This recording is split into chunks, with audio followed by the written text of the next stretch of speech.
स्थानीय MLSM college के प्रधानाचार्य डॉक्टर प्रेम मोहन मिश्रा ने दिया अपने पद से इस्तीफा। 2 माह पूर्व इन्होंने पदभार ग्रहण किया था। तत्कालीन प्रधानाचार्य डॉक्टर विद्यानाथ झा का कार्यकाल पूरा हो गया था, उसके बाद इन्हें प्रभार दिया गया, लेकिन इन्होंने अपने पद से अचानक इस्तीफा दे दिया। इन्होंने मिथिला स्टूडेंट यूनियन जो छात्र संगठन है, इस पर सीधा सीधा आरोप लगाया कि ये हमें लगातार प्रताड़ित कर रहे थे। क्षुब्ध होकर हमें इस पद से इस्तीफा देना पड़ा। उन्होंने पूरी कहानी उन्हीं की जुबानी। दरभंगा दर्शन से मनोज झा।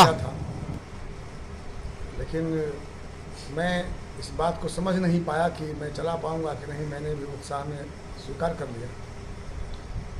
यहाँ हमारे कर्मचारीगण, शिक्षकगण काफ़ी सहयोग किए 2 महीना से, तो मैं और भी उत्साहित हो गया था कि शायद मैं कुछ परिवर्तन कर पाऊंगा कॉलेज में और कुछ ऐसा काम हो जाएगा जिससे शिक्षा का माहौल मिथिलांचल में अच्छा हो पाएगा। कल से महाविद्यालय खुला, छात्र आने लगे हैं, तो मुझे यह लगा कि छात्र हमसे खुश नहीं हैं।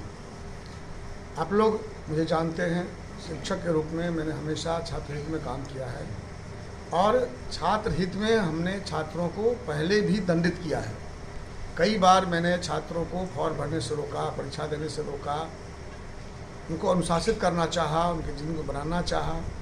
तो प्रधानाचार्य के रूप में मेरा दायित्व और बढ़ गया कि मैं उनको अनुशासन भी सिखाऊं, मैं उनको योग्य नागरिक बनाऊं। सिर्फ नामांकन हो, परीक्षा दे, डिग्री ले चला जाए, इसका मैं पक्षधर नहीं हूँ।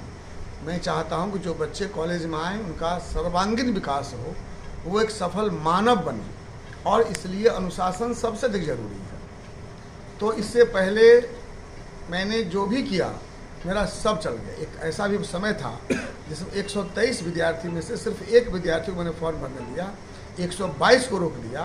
दरभंगा शहर के कोई भी छात्र संगठन के कोई नेता मेरे पास नहीं आए कहने के लिए कि साहब सर आप गलत किए हैं। सब मेरे साथ खड़े हुए और मेरा मनोबल बढ़ता रहा और मैं छात्र हित में काम करता रहा। लेकिन विगत 2 दिनों से मिथिला स्टूडेंट यूनियन के छात्रगण मुझे इतना प्रताड़ित किए हैं। मैंने उन्हें कल कहा भी था कि मैं प्रिंसिपल नहीं, मैं शिक्षक हूँ, मैं छात्र हित में सारा काम करूँगा, लेकिन वो सदमा पर सदमा पहुँचाते रहे।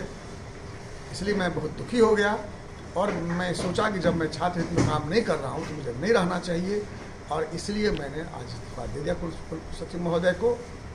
तो मैंने चाहा कि कुछ हो सके, लेकिन जब छात्र को ही लगता है कि मैं नहीं कर पाता हूँ तो मुझे रहने का कोई अधिकार नहीं है। मैं अपनी कमजोरी स्वीकार करता हूँ और मैं इस्तीफा। सर, आप इसी महाविद्यालय के शिक्षक के प्रधानाचार्य बने, शिक्षक तक तो आपका ये व्यवस्था ठीक रहा, कोई संगठन अभी आपने कहा कि कोई मेरा विरोध नहीं किया, लेकिन प्रिंसिपल बनने के बाद महाविद्यालय खुली और 2 दिन के बाद ही आपने कहा कि एमएसयू द्वारा हमें काफ़ी प्रताड़ित किया गया। इसको आप किस नज़र से देखते हैं? इसके पीछे क्या आपको कुछ लगता है कारण? मैं उतना सोचा नहीं। अभी भी दूसरा कोई छात्र संगठन, बल्कि बातें होती हैं तो वो लोग कहते हैं कि नहीं आप अच्छा काम कर रहे हैं सर, आप कीजिए, हम आपके साथ हैं। तो इसलिए मैं समझ नहीं पा रहा हूँ क्या बात है। मैंने सोचा भी नहीं है। लेकिन मैं कल ही घटना हुई थी, कल भी वो लोग आए थे, यहाँ भी आए थे, विश्वविद्यालय भी उनको मिले थे। तो मैंने उनको कहा कि मैं शिक्षक हूँ, प्रधानाचार्य नहीं हूँ, छात्र हित में मैं सोचता हूँ, तुम मेरा काम देखो, लेकिन मैं डिसिप्लिन रखना चाहूँगा। मैं उपकार भी करूँगा तो अनुशासन भी करूँगा।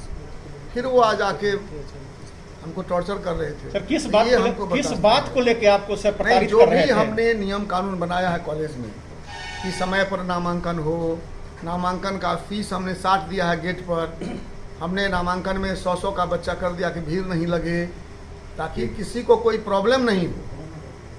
तो इसमें नेतागिरी चलने का कोई स्कोप नहीं रह जाता है।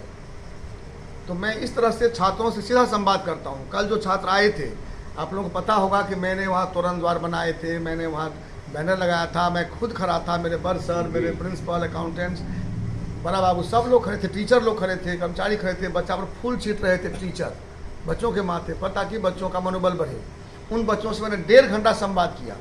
तो मैं सीधा छात्रों से संवाद करना चाहता हूँ। उनको जो समस्या होगी वो बेझिझक हमको कहेंगे, बीच में कोई मीडिएटर नहीं हो। ठीक है सर, इस्तीफा देना आपका अपना निजी अथी है, लेकिन सर मेरा एक सवाल ये है कि आपने इसको लेके विश्वविद्यालय को क्या सूचना क्यों नहीं दी कि एक छात्र संगठन द्वारा मुझे प्रताड़ित किया जा रहा है, जिस कारण मैं इस्तीफा दे सकता हूँ? मैं उतना एनर्जी उसमें खर्च नहीं करना चाहता हूँ।